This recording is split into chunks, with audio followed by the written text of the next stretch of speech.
Yeah, okay. So I just want to quickly investigate the Son of Man claim. Now, there's many occurrences of this over the course of the four Gospels, the three Synoptic Gospels, and John's Sign Gospel. So what I'm going to do is I'm going to share my screen, and I'm just going to go through one particular concrete example while looking at obviously the Old Testament context behind this so-called Christological title of Son of Man.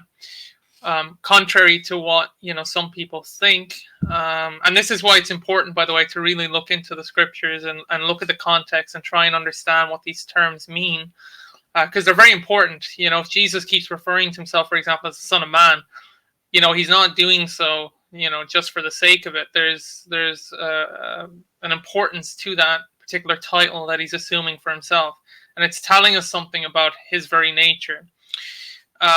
So just to quickly explain, that title, by the way, has nothing to do with his humanity. I know some people say that. Now, that generally stems from people who haven't looked into their Bible enough, which is fine, by the way. Well, it's not fine in a sense, but it's fine in the sense that I understand that people are, at different points of their study. Now, look, if you've been studying scripture for, let's say you've been a Christian for 20 to 30 years and you don't know what the Son of Man claim means, then that's problematic in and of itself, because I would like to hope that someone, if they've been interacting with the scriptures for that long, would understand the term, since he uses it so let's say excessively across the four Gospels. Now, if you're an infantile Christian, and I don't mean that as an insult, that's just what Paul writes, for example. I think it's 1 Corinthians chapter 3, when he talks about the different stages of your faith. That you start off in this infant state, and then you kind of progress into maturity, spiritually speaking.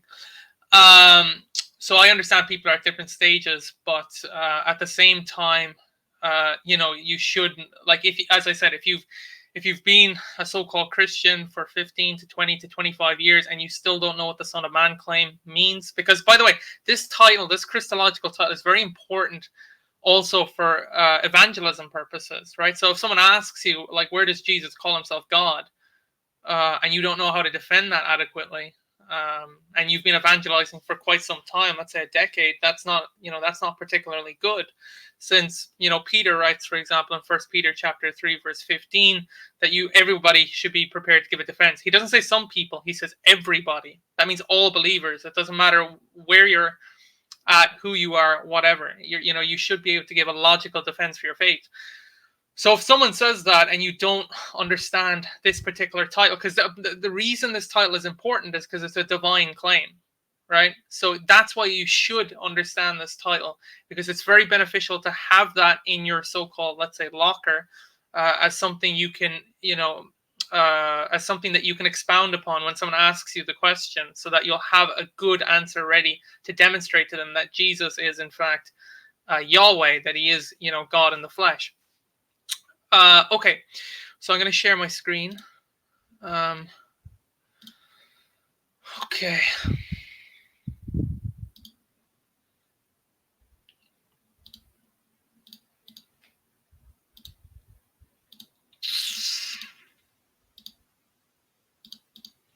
Okay, just give me a second here.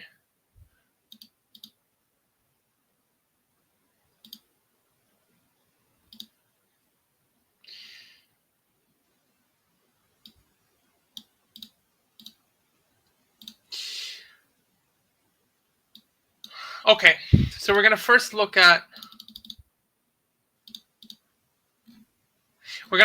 Daniel chapter 7. Now, the reason is because this is very important in terms of the context. So, Jesus, when he uses this term, he's quoting Daniel chapter 7, okay? Now, some Muslims might respond, for example, that the term Son of Man means righteous man. Yes, in the context of the Old Testament, it does have that connotation to it, but it also has another connotation to it, which is what we find in Daniel chapter 7,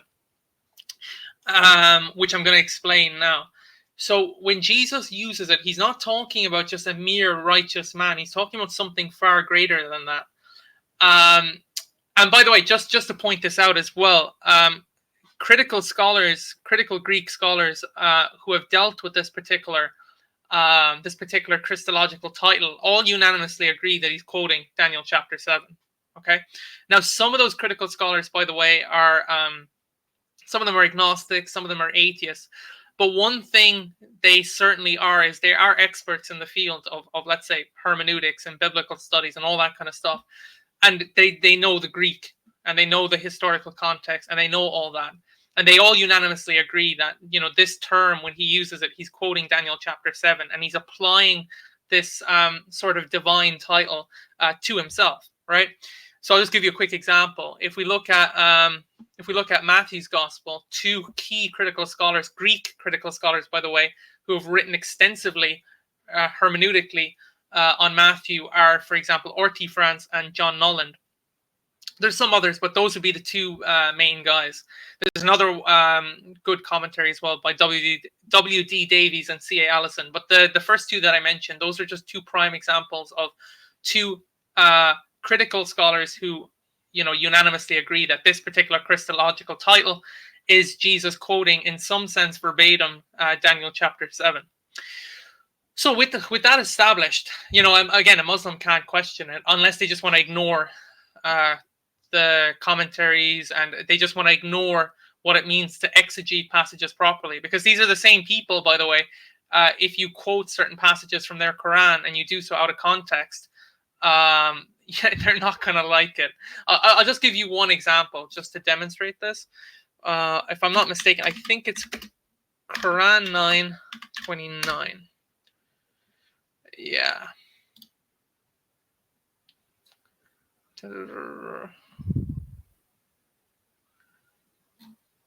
Oh, maybe it's 30. Let me just quickly check.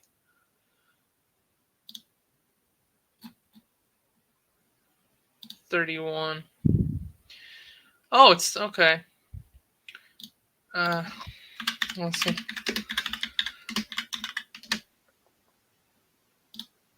Sorry, it's 9:5. So I'm just gonna quickly. I'm just gonna quickly zoom in here. So this is Quran chapter 9 verse 5, right? It says, "And when the inviolable months have passed, then kill the polytheists wherever you find them and capture them and besiege them and sit and wait for them at every place of ambush." So like, if for example, right, if I'm a polytheist, well, what's Muhammad inspiring his followers to do here? He's calling them to go out and kill polytheists. Now, Muslims regard Christians as polytheists.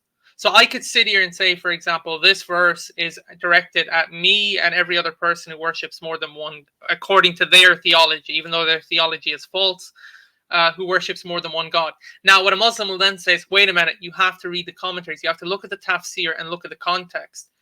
Well, why don't you guys do the same with the Bible then and read the critical commentaries and actually see what they're saying on these verses instead of looking at verses in isolation and then just ripping them out of context, basically, which is what they do, by the way, when they go to John 17:3. It's the same thing that they do when they go to, if I'm not mistaken, I think is it Matthew 23 or 24? No, I think it's 24.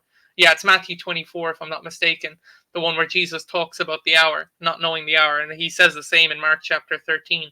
They go to these particular verses and then they say, see, there's, evidence that Jesus is not God, ignoring entirely the context. It's like you want to go to John 17:3, but you want to ignore the previous 16 chapters where John has established that Jesus is the eternal logos, the eternal word of God, and that he's, divine, and that he's, this, that, whatever.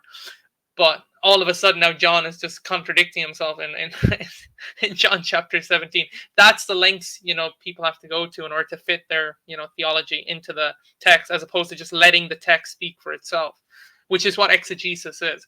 So this is my point, is that if I was to read this and just read it literally, Muslims would then say, no, you have to read the tafsir and understand the context. Well, if that's the case, you do the same with the Bible. You look at the commentaries, what critical commentators have said. some of whom, by the way, have no bias in their reading of these texts. Now, by the way, to be a critical commentator on the text, you can't have a bias anyway. You have to separate your own position and your own theology from the actual text and just try and understand what the author means by what he's saying.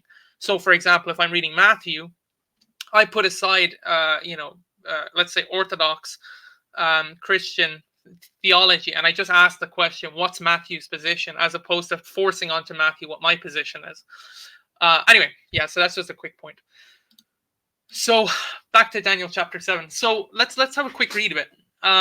So this is what Daniel writes. Let me just get to the key point here. It's verse 13 onwards. 13 to 15 predominantly. But this is what he says, right? He says, I saw in the night visions, and behold, with the clouds of heaven there came one like a son of man, and he came to the Ancient of Days and was presented before him, and to him was given dominion and glory and a kingdom, that all peoples, nations, and languages should serve him. His dominion is an everlasting dominion which shall not pass away, and his kingdom one that shall not be destroyed. Okay? So what are some of the key terms here that's coming up, right? So there's this Son of Man title, okay, or one like the Son of Man, right? As you can see, it's used there, right?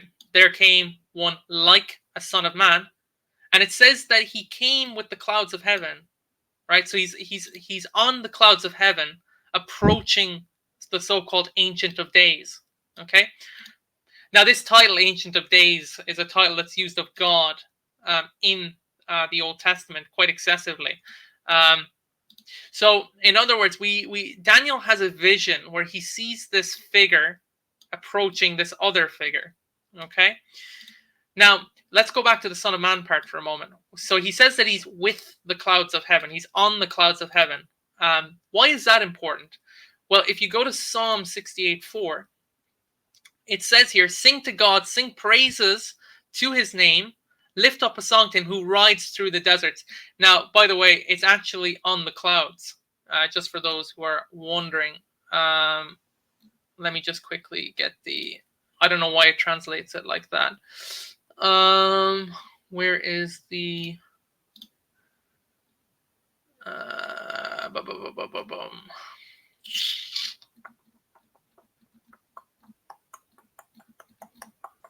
Just give me 2 seconds now.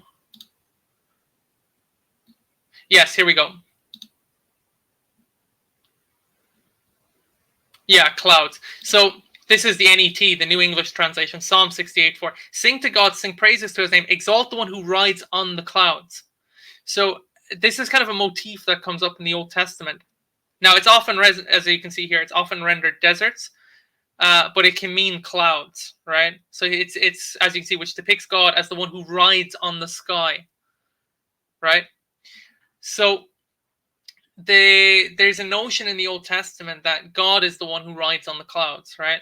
That, the elements obey him effectively, and they submit themselves to him, right? So in this context, the clouds, the sky itself, if you will, God actually rests upon it, right? Now that in and of itself is sort of a symbol of his divinity, right? That everything within creation is effectively placed under him, is subjugated to him and his authority and his majesty.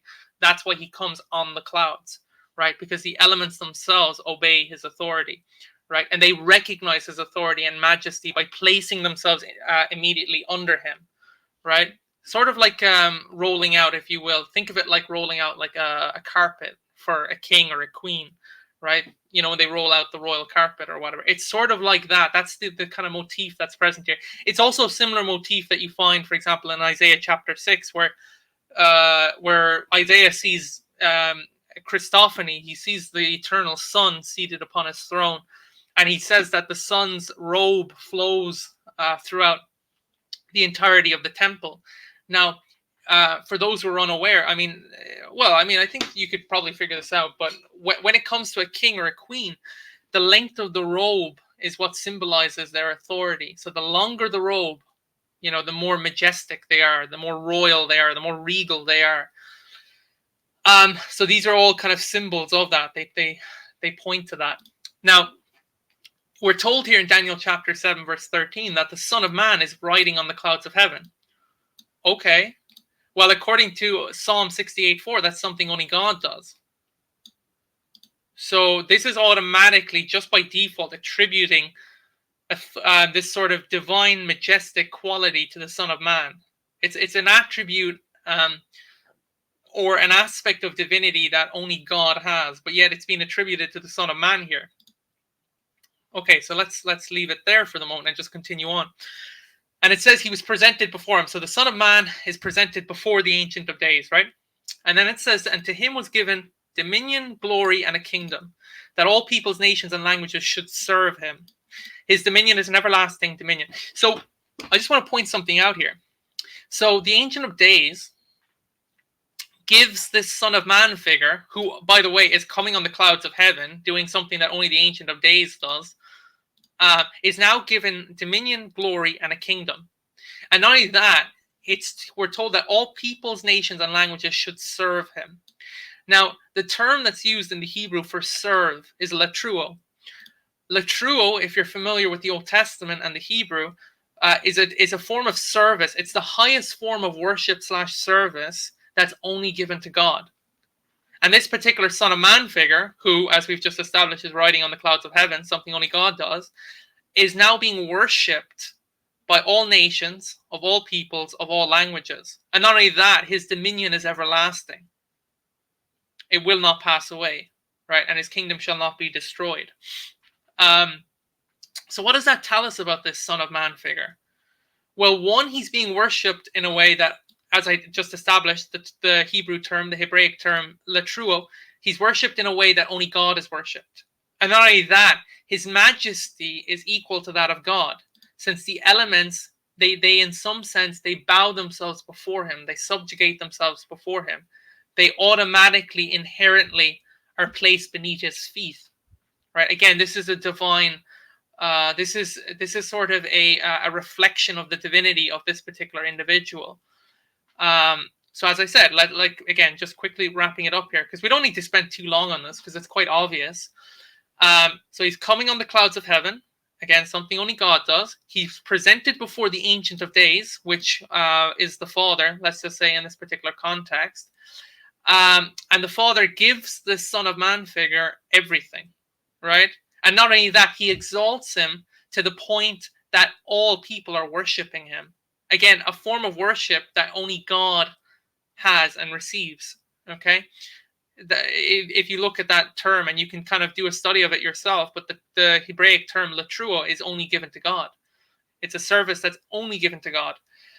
So if God is giving this kind of service to someone other than himself, even though this is the same God who consistently says across the Old Testament that you shall have no God beside me, and that you should only worship me, is now saying worship this other figure. So what does that tell you about this figure? Well, it tells me that this Son of Man figure is equal with the Ancient of Days. They have to be equal with each other.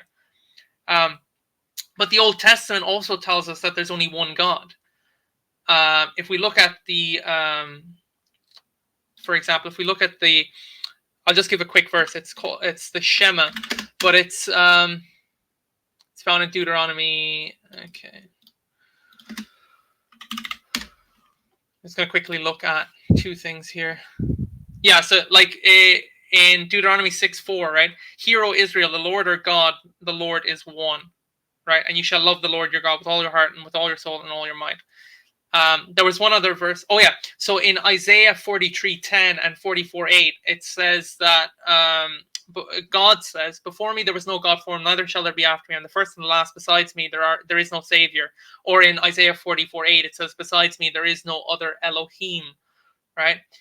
So God distinguishes himself from all the other false gods and idols, right? And presents himself as the only God in creation, the only God worthy of worship within creation. And this form of worship that only God should be given. Because remember, in Isaiah, if I'm not mistaken, it's 42:8. What does God say? I am the Lord, that is my name. My glory I give to no other, nor praise to idols. Well, wait a minute. In Daniel chapter 7, this sort of praise, this sort of glory is being given to the Son of Man, yet God says he gives it to no one. Well, if that's the case, it must mean that these two persons, this Son of Man figure and this Ancient of Days figure, are equal with each other because they're receiving the same glory and the same service, right? And not only that, everything is subjugated to their authority. And that authority is shared equally between them, which actually points towards the fact that they're co-equal with one another. So again, now that kind of gives us the theological basis for this term, this title. So, as we've seen, or as we've just explored, this term is clearly not it's not a term that's referring to mere humanity, as some people may think. It's actually a divine title. It's a divine claim, right? And notice that whenever Jesus uses it before the Pharisees, for example, their immediate response is they want to stone him for blasphemy. You find that, for example, in Matthew chapter 9, when he says that the Son of Man has the authority on earth to forgive sins. Their immediate response is blasphemy. He's blaspheming against God. How is he blaspheming against God? Because he's assuming for himself certain divine prerogatives that only God has. One of them being the forgiveness of sins, right? And the type of restoration, if you will, of the soul that comes with that. So Matthew chapter 26, then, this is an important one. So this is in verses 57 to 67. So this is Jesus before Caiaphas and the council. And this is where he quotes it. Now, he also quotes it in Mark 14:62, but I'm just going to look at the one in Matthew chapter 26. So this is from verse 63 onwards. But Jesus remained silent, and the high priest said to him, I adjure you, which means I command you by the living God, to tell us if you are the Christ, the Son of God. And then in verse 64, it says, Jesus said to him, you have said so. But I tell you, from now on, you will see the Son of Man, again, that's that title from Daniel chapter 7, seated at the right hand of the power and coming on the clouds of heaven. Wait a minute. In Daniel chapter 7, doesn't it say the Son of Man comes riding on the clouds of heaven? Okay. Now, how do the Pharisees and how do the high priest, how do they respond to this? Well, the high priest, he tears his robe and said, he has uttered blasphemy, right? Why has he uttered blasphemy? And again, we'll get into this particular part in a moment, at the right hand of the power. But he's saying that in God's judgment, right, when God comes to judge, and not just when he comes to judge, but when God in this kind of eschatological sense, this end time sort of sense, comes back, right, to carry out the final sort of restoration of all things, they will see the Son of Man at the right hand of the power, right, and he'll be on the clouds of heaven, right, he'll be riding the clouds of heaven alongside this other power, right? Now, the power obviously is referring to the Father, but because he's at the right hand, what does that mean? It means he's equal with him. That's what it means to be at the right hand. That terminology, by the way, and I'll just give a quick source for that. It's actually, we'll get into that in a second. I'll show the source in a minute because I'll have to share a separate screen for it. But basically, and by the way, there's been a little bit that's been written on this. It's in a number of different texts that deal with the Jewish apocalyptic literature and the usage of this term in the New Testament, which I'll give those sources in a minute. But right hand of the power means that this particular figure has the same authority as the Father himself, right? The Father is referred to as the power, right? And he has the same authority, the same majesty, and the same glory, right? And how do we know that? Well, one, he's at the right hand and he's judging alongside the Father. But secondly, he's coming on the clouds of heaven, which we've established that only God does. Okay? And this is the final judgment. This is referring to the final judgment at the end of time. In other words, he's telling the high priest that, like, again, in the context of this particular trial, it's like, well, kill me, do whatever you want. But guess what? At the end of time, I will be coming back at the right hand of that God that you think you worship, equal with him in authority, and I will be exacting judgment on the entirety of this world. And that, by the way, is him claiming to be equal with the Father. And it also makes him, by the way, what we refer to as the second power in heaven. So there's a theology called the two powers in heaven theology, which I'll get into in a little bit. But the idea here is that he's equal with the Father. Just as the Father rides on the clouds of heaven, so too does the Son of Man. And he will be judging the entire world, something that only God does. Now, Matthew, obviously, up until this point, has already well established the meaning of this particular term. I think if I'm not mistaken, there's also one that's found in 25. That's quite, the final judgment. Like, if you go to, this is just a second example. There's many examples of this. But in Matthew chapter 25, verse 31, look at what it says. When the Son of Man comes in his glory and all the angels with him, then he will sit on his glorious throne.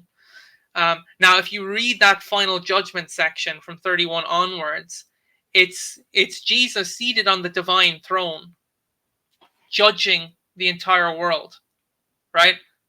Again, that sort of final judgment is something that only God does. I mean, ask a Muslim, who's the one that exacts the final judgment of the entire world? Who's that cosmic judge according to the Quran? Who's the one who comes at the ends of time and judges all of creation with that final judgment that decides you're going here, you're going here? Who's the one that has the authority to do that? And they'll tell you Allah. Allah is the one to do it.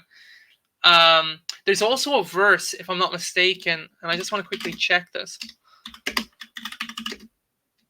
where it says Allah comes on the clouds of heaven.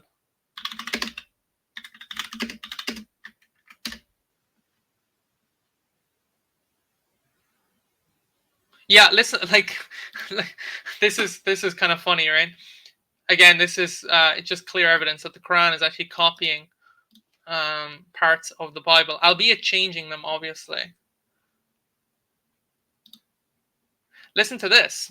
This is chapter 2, verse 210 of the Quran, right? It says, "Are they waiting for Allah himself to come to them in the shades of the clouds along with his angels? And to Allah all matters will be returned for judgment." Wow, this sounds pretty much like what Jesus is claiming for himself, right? Jesus is saying that he's coming on the clouds of heaven alongside his angels to judge the entire world. But wait a minute, your Quran says that only Allah does that, but yet Jesus is claiming that he does that himself. So who's he claiming to be? You know, it's not rocket science, right? Yeah. So one other thing I just quickly want to point out here is in Revelation chapter 1, right? So actually, let's go back to Daniel chapter 7 for a minute, and let's go to some of the previous verses, right? So this is from verse 9 onwards. It describes the Ancient of Days in this way, right? It says that he takes his seat. His clothing was white as snow, and the hair of his head like pure wool. His throne was fiery flames. Its wheels were burning fire. Thousands and thousands served him, right? So the Ancient of Days takes his seat upon his throne, and it tells us that his hair is like pure wool. His clothing was as white as snow, and his throne was fiery flames. Let's go to Revelation chapter 1, and let's see how Jesus is described in Revelation chapter 1. So, let me just quickly find it. Yeah, so it's from this is the vision of the Son of Man, right? And this is him describing Jesus, okay? So then I turned to see the voice that was speaking to me, and on turning I saw 7 golden lampstands. And in the midst of the lampstands, one like a son of man, listen to this, clothed with a long robe and with a golden sash around his chest, sorry. It says, the hairs of his head were white, like white wool, like snow. His eyes were like a flame of fire. His feet were like burnished bronze, refined in a furnace, and his voice was like of many waters. Wow. So it's saying his hair is white like wool, like snow, and his eyes were like a flame of fire. But wait a minute. It's saying here that this Ancient of Days figure, his hair is white like wool. So I wonder, who is John equating the Son of Man with here? Well, John in Revelation chapter 1, he's likening the appearance of this Son of Man figure to the Ancient of Days. Because the Ancient of Days in Daniel chapter 7 is described with this exact same terminology. But yet, John is saying that the Son of Man has the same sort of majestic, divine, glorious appearance as the as the Ancient of Days, right? So what does that tell you about this Son of Man figure? It tells you that they are equal with each other, that they are the same in terms of their glory and their majesty, their authority, all those kind of things. These things are all being equated with one another. Therefore, when you read Daniel chapter 7, you can now see what Daniel's actually seeing within this vision. He's seeing two divine persons. He's seeing this divine person of this Son of Man figure, which, as we know from the New Testament, is revealed as Jesus. So the Son of God, and he's seeing the Father of heaven, right? Who is the Ancient of Days. So in other words, he sees the Son of Man approaching the Father who's seated upon his throne on the clouds of heaven, right?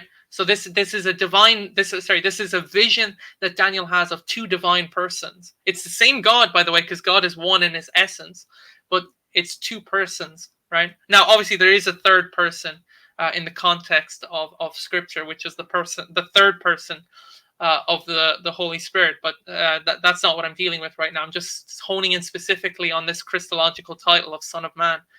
So that's what he sees here. Yeah. So I think I've kind of established it there pretty much. I just want to quickly look at one final thing before we wrap it up. So let me just quickly stop share. Okay. Present. Just give me 1 second now.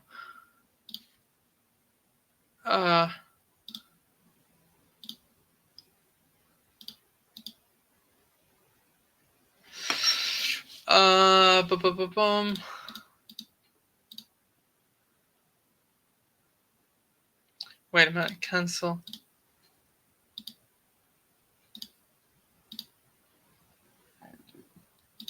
Sorry, just give me 2 seconds now. I'm just trying to find a way to... Okay, I guess I'll just share my entire screen then. Okay. Now I know this is quite small, so I'm going to enlarge it quickly. Let me just quickly see.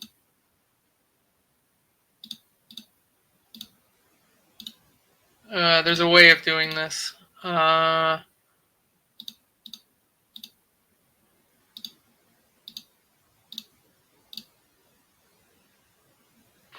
forgotten how to do it. Oh, it's down here. My apologies.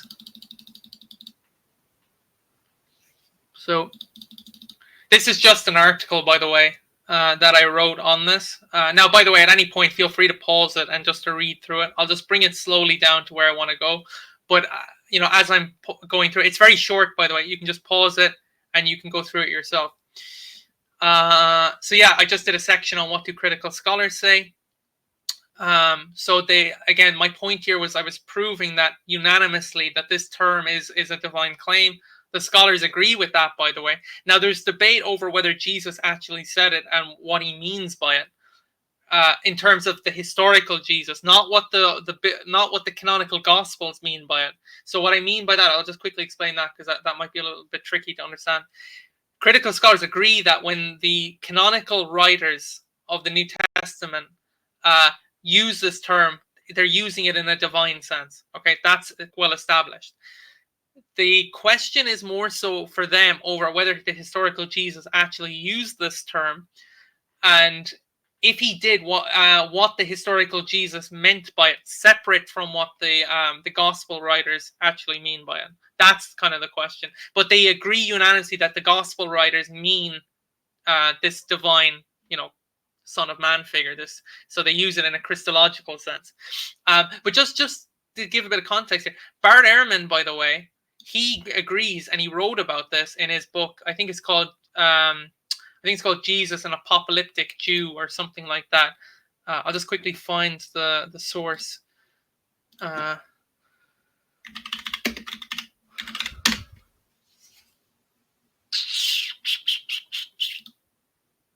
Yeah, it's this book here. He writes about it in this book. It's called Jesus, Apocalyptic Prophet of the New Millennium, which you can check out, by the way. But basically, he points out that that term, he believes that the historical Jesus did use it, and secondly, that it meant, future cosmic judge, which, by the way, according to the Quran, is Allah. But when Jesus said it, according to Bart Ehrman, he meant someone other than Allah, meaning Jesus had a view of a second divine person in heaven alongside the Father, according to his position. But yeah, this is just looking quickly at what the critical scholars have said. These are just some of the sources that I used, that I utilized. The Jewish perspective part. I just want to quickly get into this because this is also important. So this view of the Son of Man, right? So if you look at the verses after verse 15, the angel gives an interpretation, right? And Muslims will say, well, see there, it's not referring to a singular figure. It's actually referring to a collective. Well, guess what? The scholars unanimously agree that when the gospel writers are using it, they don't view it in that way. They view it as a singular messianic figure that they're applying to Jesus, right? Scholars are unanimous on that. Secondly, I just want to point this out. Even Jews, not all Jews, by the way, I do understand that there's a large proportion of Jews, predominantly today, by the way, but even back then, that did view this as a term that was referring to the nation of Israel. I understand that. But even at the time of Jesus and before the time of Jesus, there were Jews who had interpreted that verse as meaning a single messianic figure, not a collective, a single messianic figure that was a representative for the collective, right? And the reason we know this is because there was Jewish apocalyptic literature written before the time of Jesus, such as the Book of Enoch. It's also in Second Esdras, where this Son of Man figure is clearly outlined as a singular figure, a singular person who's a representative for the nation of Israel at large. But he's a divine figure, okay, which puts him on equal footing with God. In other words, there were Jews before the time of Jesus that did interpret this passage as a singular figure. On top of that, all the gospel writers view it as a singular figure, meaning this passage can be viewed in that way, right? It does not have to be viewed strictly in the sense of the nation of Israel, which is what Muslims will force into the text in order to suit their false theology. But as I said, the scholarship unanimously points to the fact that this, at least when the gospel writers use it, they definitely mean singular. They view it as a singular figure. And not even the gospel writers, but before the time of Jesus, there were also Jews who viewed it as a single messianic figure. So yeah, we went through kind of this again. Feel free to go through this in your own time. And by the way, when I say the Jews viewed it as a singular figure, that's found in this source, by the way. So just so people can know that I'm not making it up, there's your source for it. Morna D. Hooker, by the way, in her 1970 work, Son of Man, she actually goes through the Christological title itself. It's also found in James D.G. Dunn's book. So yeah, again, these are the sources which you can go through in your own time. Now look, on top of this, Jesus uses this title 94 times, right? So yeah. And by the way, the right hand of power thing. If you want to just know more about that and kind of look at like a deep study of that term, so James Willett and Leland Ryken, in their 1998 work, Right Hand, they did extensive work on this particular title, investigating it and looking at what it means and how this is a divine claim, and how this is in line with these two powers in heaven theology, which Peter Schaeffer actually deals with in his book, Two Gods in Heaven. So yeah, again, feel free to go through these and to read this article. And I think that, I think that should provide at least a good basis for understanding this term. And yeah, I'll just leave it at there. And yeah, all the best.